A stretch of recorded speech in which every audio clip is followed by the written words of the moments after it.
কেউ জিজ্ঞেস করে চাবিটা পুলিশ এনকোয়ারি করছে, সে পুলিশ করে থাকে। আপনি যখন এই যে আপনার ছাত্রী মানে মৃত অবস্থায় দেখেছিলেন, আপনি দেখেছিলেন তো? আমি একটু দূর থেকে দেখেছিলাম।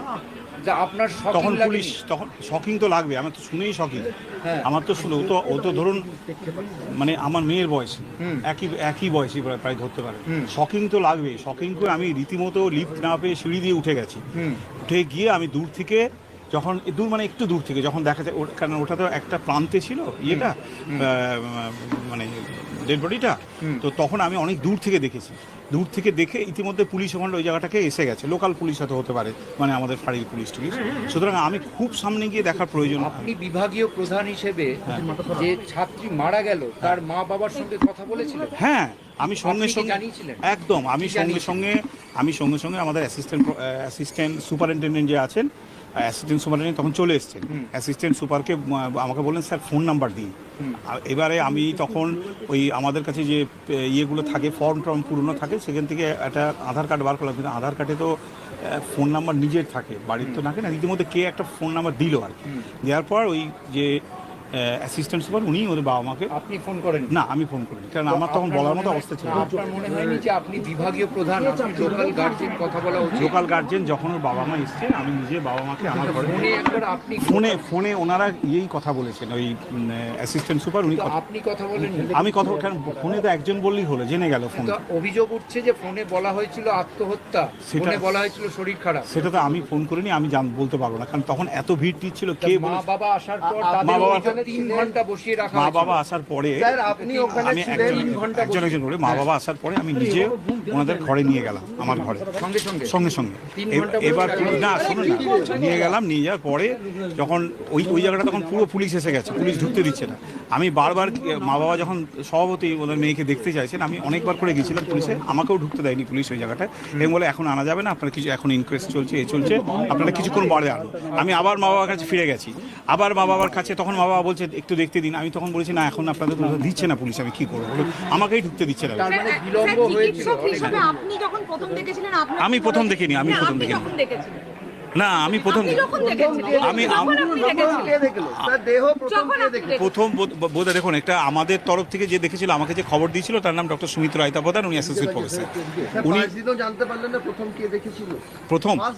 প্রথম মানে আমাকে সুমিত যেটা বলেছে, সেটা দুজন পিজিটি দেখেছিল, দুজন পিজিটি এর ব্যাপারটা তারা অন ডিউটি ছিল, ওই ডিউটি ছিল না, তারা তখন মর্নিংয়ে চলে এসেছেন আর কি।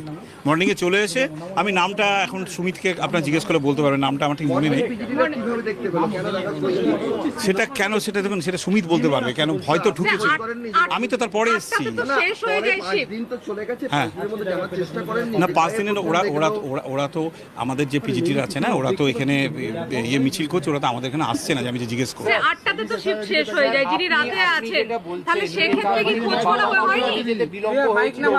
বাবাকে বিলম্ব হয়েছিল, কারণ ব্যাপারটা হচ্ছে, বলছি পুলিশ ওখানে যেতে দিচ্ছিল না, ওদের ইনকোয়েস্ট করছিল তো, ওদের যেতে দেয়নি। বাবা মাকে বোঝাননি যে ইনকোয়েস্ট? হ্যাঁ, বাবা মার অভিযোগ আমাদের দেহ 3 ঘন্টা দেখতে দেয়নি। সেটা তো আমার কিছু করার নেই, পুলিশ যদি, আপনি তো লোকাল গার্জিয়ান, পুলিশের উপর না ইনকোয়েস্ট না, যেটা মানে পুলিশ এসে যেগুলো প্রমাণ জোগাড় করে। বাবা মাকে দেহ দেখতে না দিয়ে পুলিশ এই কাজগুলো করছে। বাবা মা ওরা বলছিল, ওরা ফটো টটো তুলছে, ইত্যাদি তুলছে, সেটার জন্য বলেছিল। আমি দুবার গেছিলাম পুলিশের কাছে যে ওদেরকে দিন দেখতে, তখন পুলিশ বলেছিল না, আপনি ঢুকবেন না এখানে, একটু পরে আমরা বাবা মাকে ডেকে পাঠাবো। সেইটা শুনুন, তার মধ্যে না অনেক লোক আসছে তো, মানে আমাকে তখন পুলিশ চলে এসছে আমার ঘরে, পুলিশ এসছে আমাকে, পুলিশ বিভিন্নভাবে জিজ্ঞেস করছে কে প্রথম দেখেছিল, কে দিয়েছিল, এবং তখন সেই মতো আমি টাইমটা আমি বলতে পারবো না। যে যারা দেখেছে জুনিয়র ডাক্তার বলছেন, আপনি এর আগে বলছিলেন জিডিএ দেখেছে, যারা ঢুকে। জিডিএ আমি বলিনি, আমি প্রথম আমাকে যেটা প্রথম খবর দিয়েছিল সেটা ডক্টর সুমিত রায়তা প্রধান, কিন্তু দেখেছিল এটা সুমিত বলতে পারবে কে দেখেছিল। এই তো চলে গেল একটু আগে। উনি আপনাকে কিছু, আপনি তো এইচওডি, হ্যাঁ, আপনি তো কিছু নিশ্চয়ই জিজ্ঞেস। দেখুন, এটা তো পুলিশে এনকোয়ারি করছে, যা বলার ও পুলিশের কাছে বলেছে, আমি যা বলার আমি কোথা থেকে জানলাম না জানলাম আমিও পুলিশকে বলেছি। কেন এনকোয়ারির ব্যাপারটা তো পুলিশের ব্যাপার, তারা যা রিপোর্ট করে। আপনি জানেন প্রথম কে দেখেছে? আমি প্রথম কেউ দেখেছি জানি না, কিন্তু সুমিত জানে, ও বলেছিল যে দুজন ইন্টার্নের নাম, দুজন ফার্স্ট ইয়ার পিজিটির নাম বলেছিল, যে দুজন ফার্স্ট ইয়ার পিজিটি দেখেছিল। এই দেখে ওকে দূর থেকে বোধহয় দেখে, যাই হোক দেখে সুমিতকে খবর দেয়, এবং সুমিত তখন এমএসভিপিকে খবর দেয়, সুমিত তখন প্রিন্সিপালকে খবর দেয়, সুমিত তখন নিজের সেদিনকে রাত্রে ওনার সঙ্গে আরো যারা ডিউটিতে ছিলেন তাদেরকে এইচও হিসেবে জিজ্ঞাসা করেছেন কিছু কথাবার্তা? না তারপরের থেকে তো ওরা আসছে না, তারপরের থেকে তো ওরা আসেইনি, আমরাই তো ডিউটি অন করছি, ডিউটি না স্যার একটা জিনিস বলুন, বাবা মায়ের বক্তব্য হচ্ছে একটা এই গোটা বিতর্কে যে আন্দোলন চলছে তার একটা প্রথম বড় কারণ যে বাড়ির পরিবারকে প্রথমেই জানিয়ে দেওয়া হলো সুসাইড। আমি তো সেটাও আমি শুনছি। স্যার আপনার ঘটনাক্রম শুনে বলছেন, আমি শুনছেন না, আপনাকে আমি ঘটনাক্রম বলছি। আপনি যা বললেন এতক্ষণ, আপনি অ্যাসিস্ট্যান্ট সুপারের হাতে ফোন নাম্বার দিয়েছেন। আমি দিইনি, আমাদের মধ্যে কেউ একটা কালেক্ট করে দিয়েছিল, দিয়ে তখন আপনি দিয়েছিল। বলেছেন অ্যাসিস্ট্যান্ট সুপারকে ফোন Assistant সুপারকে বলতে হয়, এটা মানছি। হ্যাঁ। আপনি বলেছেন অ্যাসিস্ট্যান্ট সুপারকে ফোন করার জন্য, আপনি ফোন করেন। আপনি ফোন করতে পারেননি, আপনি মানসিকভাবে বিপর্যস্ত আমি ছিলেন। মানসিকভাবে কথার মধ্যে ছিলাম না, স্যার, প্রথম বুঝলাম। 10-15 মিনিট আমি স্যার, একদম বুঝলাম। পাজল ছিলাম যে কাকে কিন্তু এই বলবো, কাকে আত্মহত্যার কয়েনেসটা দৈপায়ন বিশ্বাস অ্যাসিস্ট্যান্ট সুপারের মুখে দিল কে?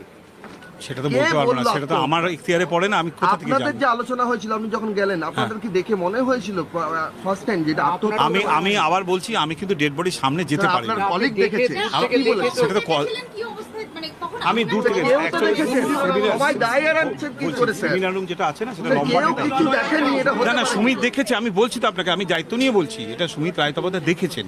ডক্টর রায় তপাদার যখন দেখেছেন, হ্যাঁ। তখন এই আত্মহত্যার তত্ত্বটা এলো কোথা আত্মহত্যা থেকে? তত্ত্ব ডাক্তার রায় তপদার কাউকে বলেনি, সেটা ডাক্তার রায় তপদার। তাহলে বাড়ির লোককে কেন সেটা বলা কি হলো করে বলবো? আত্মহত্যা? বাড়ির লোককে কে বলেছে সেটা আমি জানি না। বলাটা অন্যায় হয়েছে।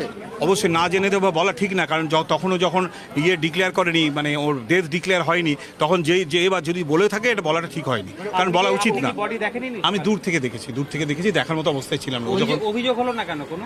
বলছি অভিযোগ, আপনারা- পুলিশকে অভিযোগ করা হয়েছে তো। না কোর্টে বলা অধ্যক্ষ- হয়েছে হসপিটাল কলেজ অধ্যক্ষ কোনো অভিযোগ করেননি, কোনো কর্তৃপক্ষ সেটা কোনো আমি অভিযোগ জানি না। করেনি। এখন একটা আমরা আপনারা তো- প্রিন্সিপাল, আপনি তো লোকাল গার্জেন। না আমি যখন গেছি তারপরে পরেই এটা প্রিন্সিপাল স্যার এবং এমএসভিপি স্যার এবং যারা কলেজের এরা এসে গেছে, এবং এসে এই ব্যাপারটা আমার কিছু নেই। আমি একটা আচ্ছা আরেকটা জিনিস জানি রাখি, আমি এখানে হেড ডিপ হয়েছি কিন্তু মাত্র 8 দিন, মানে আমার দুর্ভাগ্য 8 দিন, আমার দুর্ভাগ্য যে আমি